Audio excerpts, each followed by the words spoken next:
Yeah. So I noticed the changes in myself and I wanted others to have the same for themselves. If you're not in alignment with what you really want to be doing, you're not going to be able to give your 100% and you won't be happy. You don't know if you're going to True. make it unless you try. And that was what I learned the hard.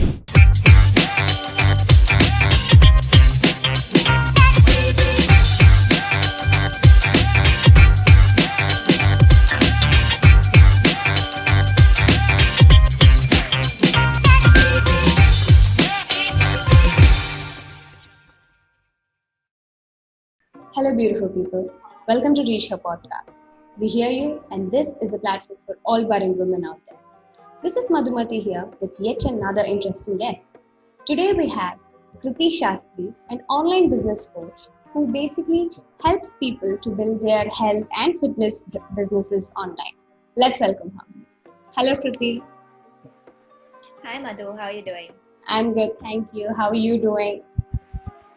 I'm doing great. Thank you so much for having me on the show. I'm very Thank you excited. for your time and you've come here and thank you so much for that. Of So, course. so tell us about yourself. Like, what all do you do, Kriti? What is past business? What do you do in that? Sure. So today I have an online coaching business where I help other fitness coaches to build their brands online. Mhm. That is my primary business. Apart from that, I also coach people to achieve their own fitness goals, which I've been doing over the past 4 years. Okay. And I also have a clothing line, which is called Namora, which is basically women's activewear. So Okay. these are the three different things that I handle currently, and I've been an entrepreneur for a little over 4 years now, so 4 to 5 years. So Yeah. this coaching for this fitness and all these things. So you've been interested in fitness since a long time, right? I mean, you must have been into fitness in so long that you finally chose to choose this as your career path. So how did this start? Since when have you been interested in fitness, and how did it all go since then?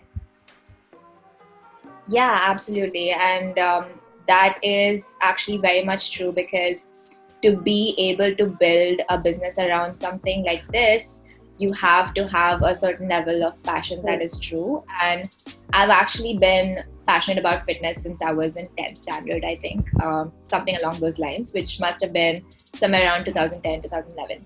So it's almost been 10 years. And I started off just to, lose weight and have a better body image with myself, which I feel like a lot of women can relate with. And from there, that continued over a span of 3 to 4 years through college. I was very much passionate about just getting better, getting stronger, getting leaner.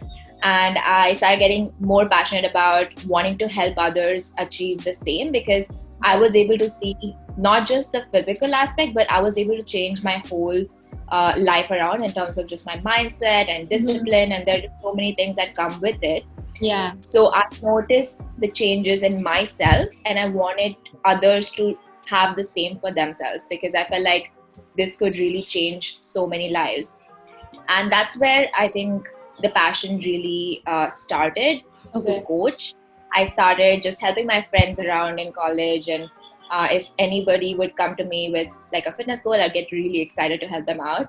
So I started writing a lot of articles online, and this was in third year of college where a career was still not really in the picture, where I didn't really Okay. think that this was an option to pursue. But I didn't worry about it at the moment. I just wanted to, do what I love and just get really good at it, explore, see what all I can do. So I was creating a lot of just articles, blog articles. I started sharing a few like training programs with my friends and also pursue my own fitness goals. So this Okay. was all during I think third to fourth year of my college, and that's when like the whole placements and everything started, and I started thinking a lot about, can I make this a career?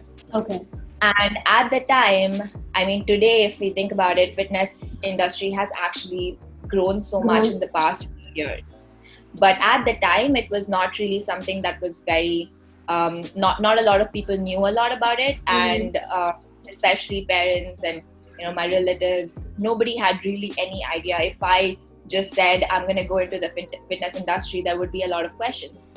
So I definitely struggled a lot with deciding, and I was a computer science engineer at the point, so a lot of my friends were getting software jobs, and I was also sitting for placements just to make my parents happy. And I was like, yeah, this is what you're supposed to do, finish your graduation, get a job.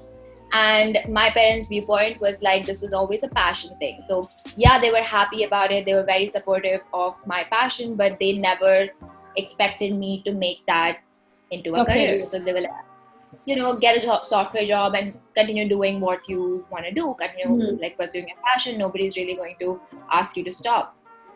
So I was not happy with it at all. I couldn't stop questioning myself. Why can't I do what I love? Why is this so hard for people to believe? Like, why can't I pursue this?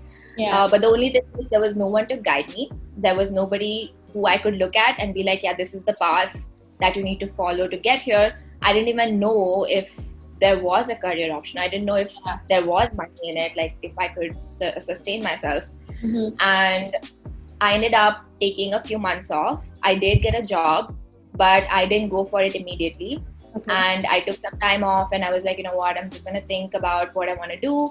I thought, maybe I'll pursue higher studies, try to get into the fitness industry that way. But that had its own complications, because if you're coming from a computer science background, it's very difficult to change your path into something that is science-based. And especially if you want to go for higher studies or something like that, it's a difficult road. It can be done, but it would take a long time. And for me, it was like I already had somewhat of clientele, right? I had my friends who were still kind of following the programs that I sent, and then I did end up taking up the software job, because I was like, I will figure it out probably in some more time, but I'm going to continue doing what I love. So I lasted in my software job for 3 months. 3 months. And that's the amount of time that I took to understand that this is really not what I want to do. And the very important point that I feel like not a lot of people would see this for themselves, at least in the beginning, is that I was very much in touch with what I was feeling. I was very, very aware of, what I wanted to do. So I would sit and journal every day. I'd be like, this is what I'm passionate about. I was constantly searching for ways to make it a full-time career path. And even I was okay with even working at other places which were in the industry, but I didn't know how to enter. Like, I didn't know what kind of certifications, or like, I was still finding that out. So I spent those 3 months just every day. I would go to my job. I would wake up at like 6 o'clock, do my journaling, go to my job, come back, go to the gym, come back by 10. I would like sit and edit my YouTube videos. I was doing a lot of YouTube at the time. And I would get barely any sleep, but I continued doing it because I was so passionate about it. And there came a day when I just woke up and I was like, no more. I'm not going to just keep continuing. It's done. Because I would literally spend afternoons like in the bathroom stalls of my company just crying, and I'm like, why am I spending so much of my time doing something that I'm not good at? Right? Like, I could get good at it, but that was not where my heart was. So I was like, I don't want to get good at this. I want to get good at something else, but my time is being invested in this. So that day I felt like I just woke up and I knew what to do. And I feel like a lot of people can have those days. If you're very connected with, what you really want to be pursuing, you will have those days when you just suddenly know that, it's time. Like, you need to do something about it. And that was it. Then I just searched very actively for something, and I found a company in the industry who was ready to work with me, and I was like, yeah, let's do it. So that was my first entry into the industry. And then from there, I felt like I had a good direction of, at least I knew, what kind of things I could do as a career path in the industry. And then I got my, direction from there. And then I just went on my own, started my own You just business. needed a nice start point, and from there you could just take off from there. So, Yeah, uh, definitely. Yeah. now that you were interested in making a career in fitness, so you started teaching your friends and coaching your like people around you, and you started from there. But what surprised me was, me personally, when I was looking at your profile, there's so many people who coach people, who suggest people to take up these kind of diet or these kind of exercise, but you went a step ahead and then you did this, coach the coaches. I mean, you're building somebody else's brand. So how did you get to that idea? So that was actually very recent. Mm. Um, when I was building my own coaching career, I got very, I would say, I was very shocked to see the kind of growth that I had in my own business Okay. because I didn't expect it to grow at that rate. And what I did, I felt like, I felt like I didn't do anything extraordinary. Mhm. So, but then when I look back at it, I was actually focusing, I was doing a lot of the right things without knowing it, if that Yeah. makes any sense. So, um, I started my Instagram account with an intent to Mhm. make a difference, to connect with like minded people, to share my own fitness journey. And I feel like a lot of the times, at least today, if someone who's passionate about fitness starts an account, they start with an intent to maybe have a business. Mm. And that was the difference because I spent a lot of time building trust and connection with my audience for I think 3-4 years without selling anything at all. It was just me sharing my story, sharing my journey. And then when I started coaching, when I had programs ready, people already knew what I had to give. People knew Yeah. what I knew, and they already had that connection. So it was very easy for me to convert and to share because I've already been sharing for so long. And then I got in touch with like a business coach who really helped me to learn like how to grow your business, how to scale it up in coaching space, because Okay. I felt like not a lot of people knew New. about that or even were offering that, and this was not in the country. Yeah. And so I was just amazed by, I could grow my business Mm-hmm. from 0 to 6 figures in 2 years. And it was like, it was not even that many clients. I Mm. worked with a little over 200 women over the Okay. span of 2 years. But at one time, I was handling a limited number of people. I was Mhm. working maybe 3 days a week and I was earning a lot. So I was like, wow, not. And I used to get a lot of messages from coaches asking me about things that I felt like I knew a little bit about. So I would guide them, and I would do the same thing that I did in college with my friends. Like if Yeah. someone asked me about anything fitness, I'd be like, oh yeah, let me help you out. Mm. So I started doing the same thing with coaches. Okay. And then I noticed some sort of a rebirth of the same kind of story where I was like, Yeah. again, starting new. I was like sharing what I knew and how I did it and just little things. And I felt like I had a lot of the answers that people were looking for. Mm-hmm. So then I actively started asking coaches who I knew and coaches who I got to know in the span of my own coaching journey, who I became friends with. I asked them, I sent polls to everybody to answer, like basically was doing my research to Research. find out what kind of things would you benefit from, or like, Mhm. are you struggling in this area? What else are you struggling with?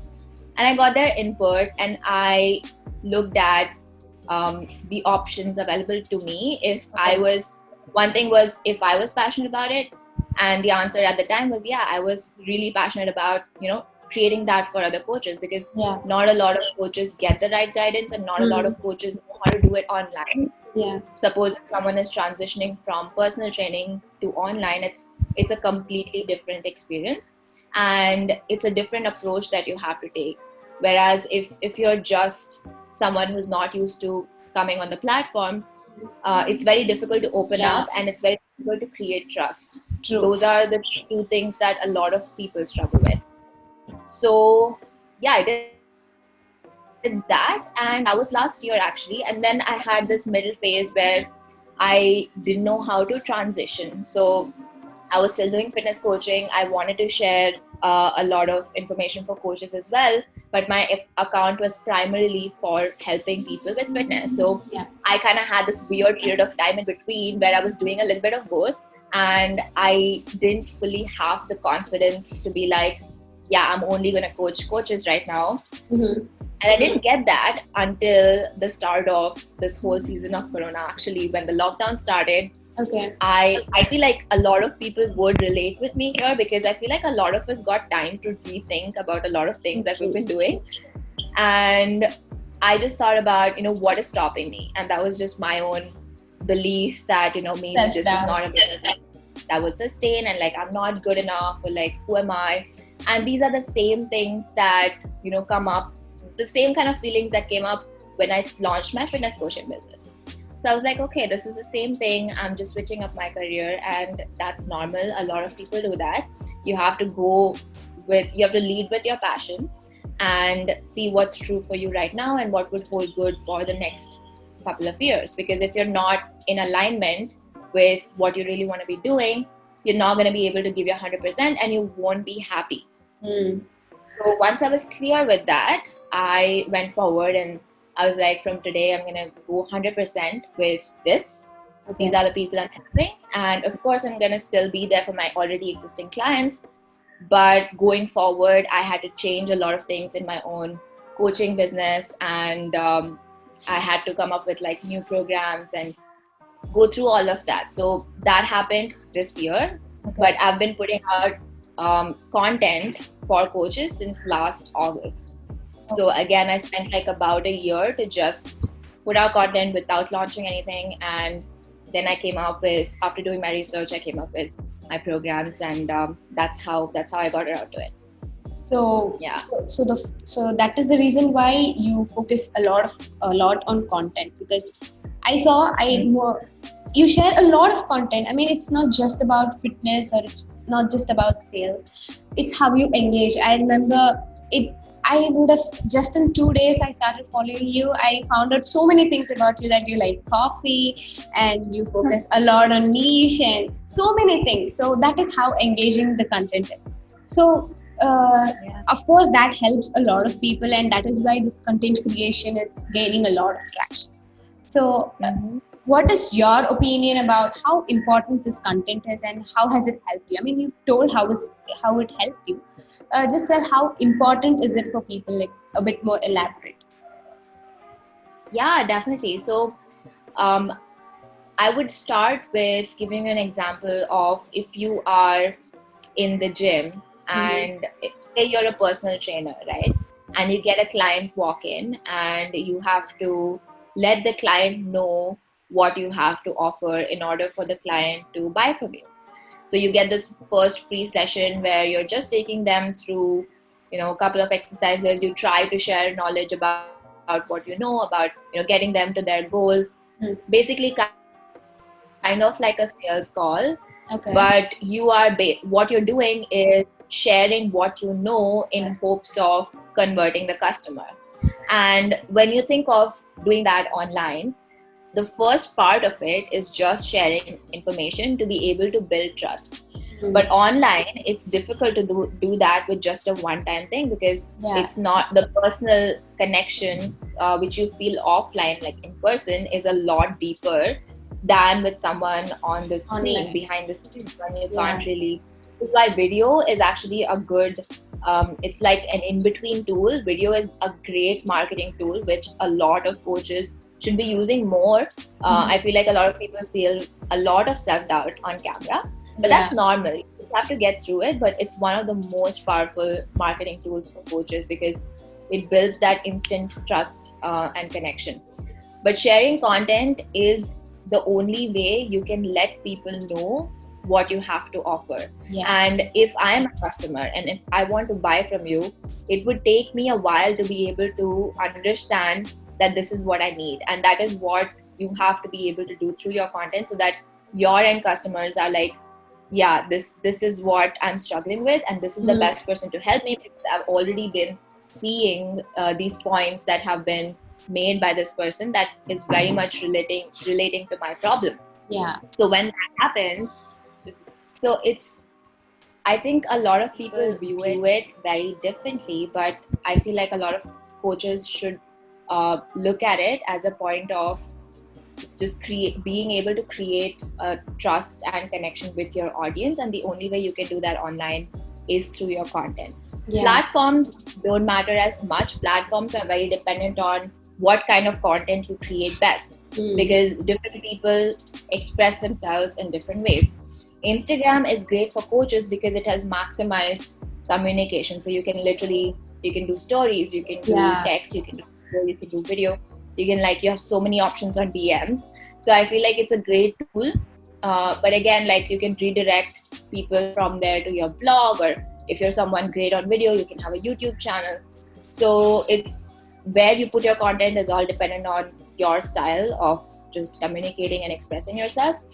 But content is important because that's the only way you can find your end customer and they can relate to what you have to offer. No wonder, there were like offline stores when I was young. We used to go to these offline stores, and they used to keep near the cashier. There would be a board saying "Customer is the king," and now they say "Content is the king," because that is how you you reach out to people and you show this is what you're good at, and as you said, that's the way you show what you've got to offer. And Exactly. and from your content there is a lot of things that you focus on, and one important thing that you focus on is having a niche. So you can't offer everything to everybody. You focus on, okay, this is your audience and you're going to target on them, and you provide all your services to them. But there are some there might be some issues when your target audience might be very narrow, or you don't know how to find your niche. So what would you like to tell to those people who are dilly dally about this target audience? Yeah, that's such a great question, Madhu. I feel like a lot of people worry about being too narrow. When they might not have actually given that real thought, because let's say that I'm someone who is helping say like diabetic patients, right? So I help diabetic patients with their nutrition, and if I'm like a certified nutritionist and I'm qualified for that, and that is my niche, and I put that out, there are actually so many people who are diabetic and who need help with their diet. So if you think about it, even in India, you would have hundreds of people struggling with that. And to have a successful business, you might only need like 50 to 100 clients, not even at a time. Maybe total you need that much. It depends on your programming and your pricing, and how many clients you can handle at a time. Depends on the kind of programs that you're offering. If it's a very one-on-one, you might just need 5-6 clients at a time. And when you think about it like that, the numbers really seem very big, because it's not that your niche is too narrow, it's just that you haven't gotten the numbers right. And when you put that out, that way you'd actually be able to attract the right people, as opposed to if you're just saying, I'm a nutritionist, how would a diabetic patient know to pick you over the others? So if you are, and that is the only way that you can also provide, you can be viewed as an expert in one thing, and you can make your programs very specific to that, so that it's actually delivering higher value, so you can price them higher. So at the end of the day, you have a more successful business working with lesser clients, and you are able to satisfy yourself in the process because you are actually doing what you're good at. As opposed to just working with anybody who's like, I know nutrition, so I can help anyone. You are able to work with the specific kind of clients in which you are really great at. And of course, if you do this, a lot of people are like, oh, what if I miss out on clients because I can also help a general person. So when that happens, when you are putting out content for diabetic patients, you're still going to get other people attracted to your page who will need help from you. So they would actually ask you because they feel like you know more, because you have established yourself as an expert in the field. So they come to you and they ask you, hey, do you also help these kind of people? Because I'm not a diabetic patient, but I'm struggling with my diet. Would you be able to help me? And they would trust you because you know your whatever you're Something. I mean, talking about. yeah.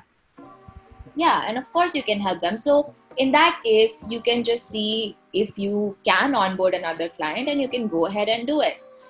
It doesn't mean that you have to directly market to those people, but if you do get them, sure, you can help them, and you will get them if you are specific in the kind of post that you put out. So again, even for niche, it's not you that identifies your market. It's like you just put out what you are good at, and the clients automatically come to you. So that is how Yes, this content is used even in the niche, right? So definitely. Yeah. yeah. So this was about specifically about how you built fitness business.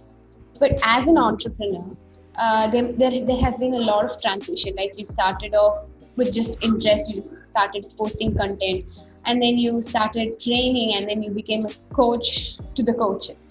So throughout this, how was this transition? Like it was not like 1 or 2 years. Within 2 years, you had each of these transitions. How did you keep up with them, and how did you manage them when the clients increased? How was all this maintaining the whole business? I would say it's been a learning experience for one, because I do not come from a business background at all. My family is full of engineers and teachers, and I had no idea that I would even choose to be in business.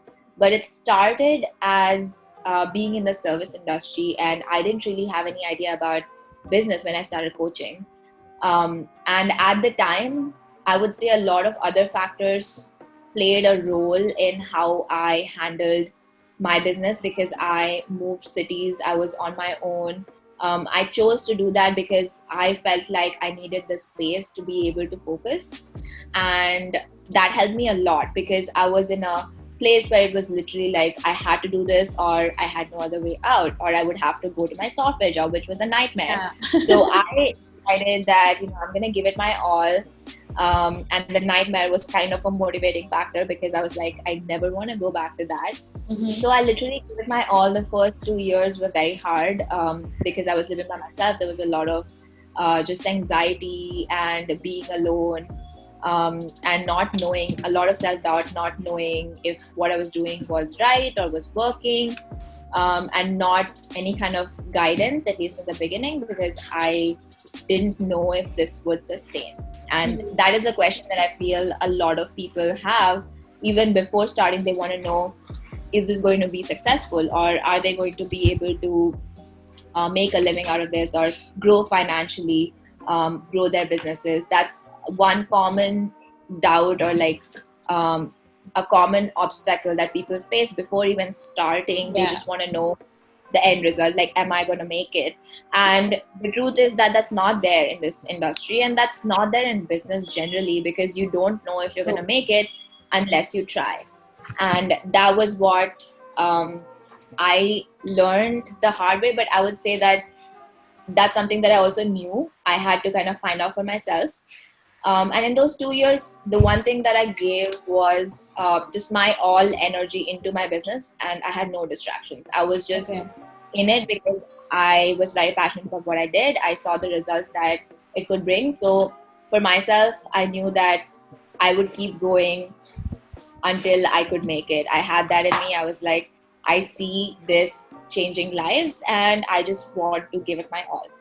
And I feel like that is something that is very important. If you are starting a business and you have this idea, you really want to take it forward, you have to treat it like your baby, and you have to literally give it your all, no distractions. If your friends come, call you, let's go out, you have to say no, you have to lose friends.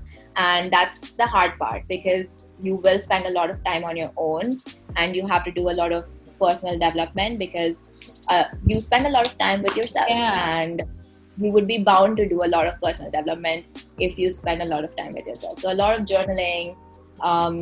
I learned a lot of just meditation techniques, and just to stay healthy mentally as well through it all, because it is like a roller coaster. You have you have your highs, you have your lows, you have months which are great, you have months which are just very low, and you feel like your business is shutting down.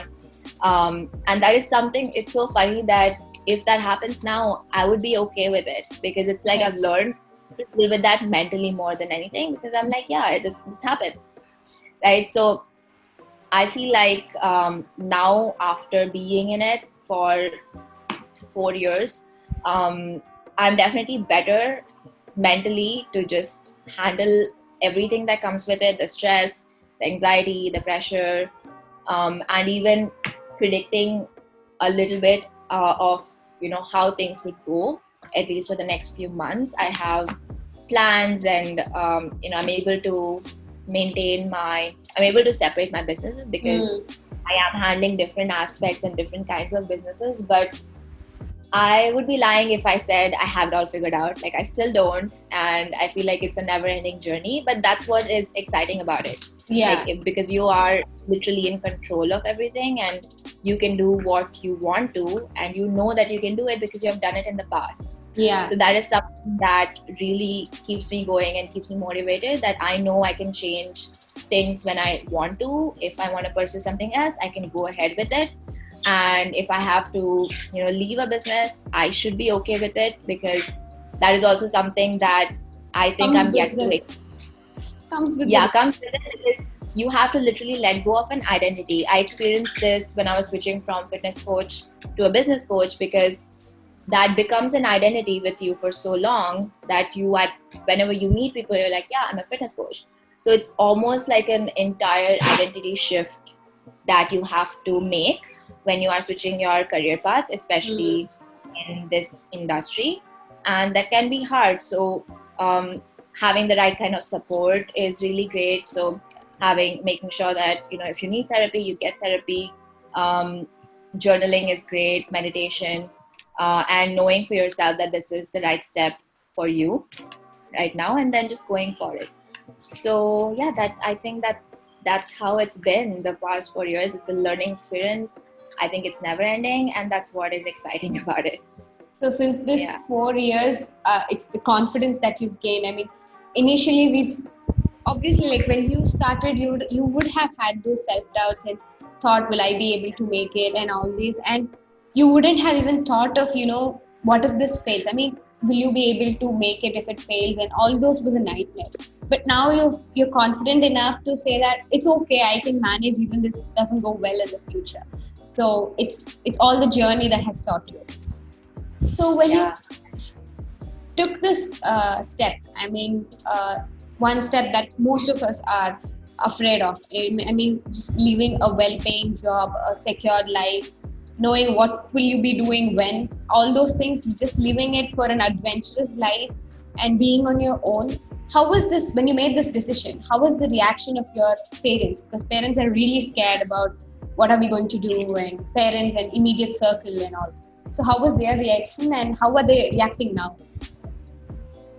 Yeah, I feel like you're hitting such great questions, and this is something that is definitely a very big part of at least the Indian community, because we're so attached to our parents, and we always want to get their consent before doing anything.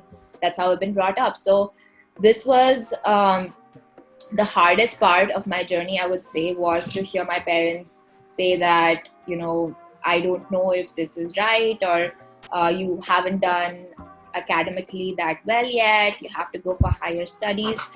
And that was only because nobody in my family was in business. Nobody had that much of an idea of what it really was, and even about the fitness industry, of course, nobody knew what it was. Even I didn't know what I'd be doing. So it's normal for parents to react in the way that they do usually. If you say that you're going to be a coach, they have no idea about where that leads. And the primary thing that parents are conditioned to do is ensure that their kid is safe. And that's what they try to do throughout. They try to keep you safe. And when it comes to jobs, the only thing that they look at is, are you going to be happy? Are you going to be able to afford things for yourself? Are you going to be able to get things for yourself? And that's where they come from. So looking from their point of view, it all makes sense how they responded at the time, because they were only concerned about, how would I, what would I be doing? Would I be able to earn enough? Would I be able to, sustain myself? And I, at the time, did not understand because I was so crazy in this idea that I did not want to let go of my dream. Even if someone says no, I wanted to pursue it. I wanted to see where it goes.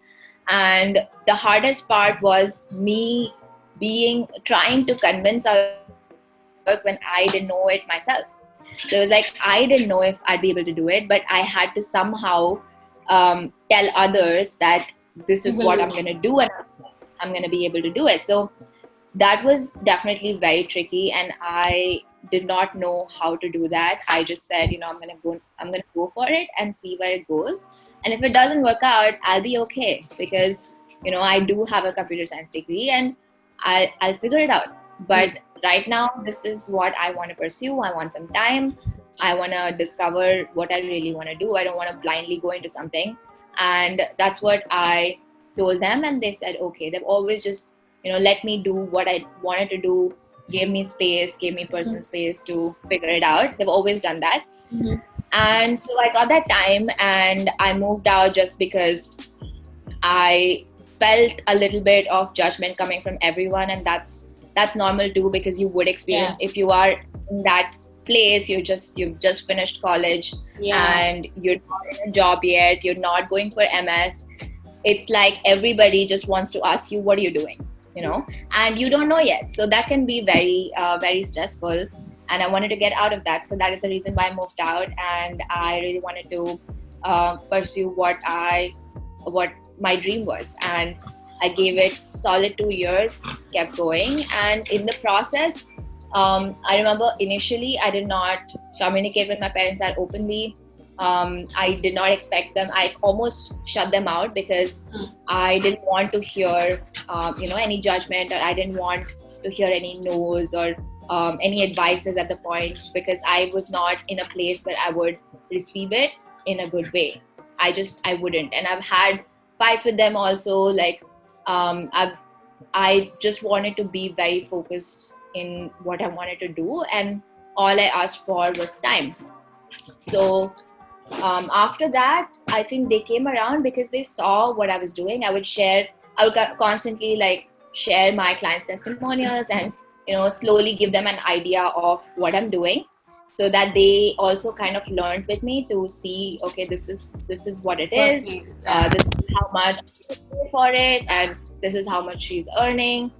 Things like that. So slowly building that trust with them and letting them know that, hey, I'm okay, and I'm doing well, I'm doing good, I'm making a difference, letting them know. And once they know, they kind of see that and they understand, and they were like, yeah, this is good. And they saw how happy I was, and they could really see a lot of difference in myself as a person also, because you grow as a person if you have a business, a lot of personal elements. So they came around, and I think it took them around 2 years to understand it fully. But now they are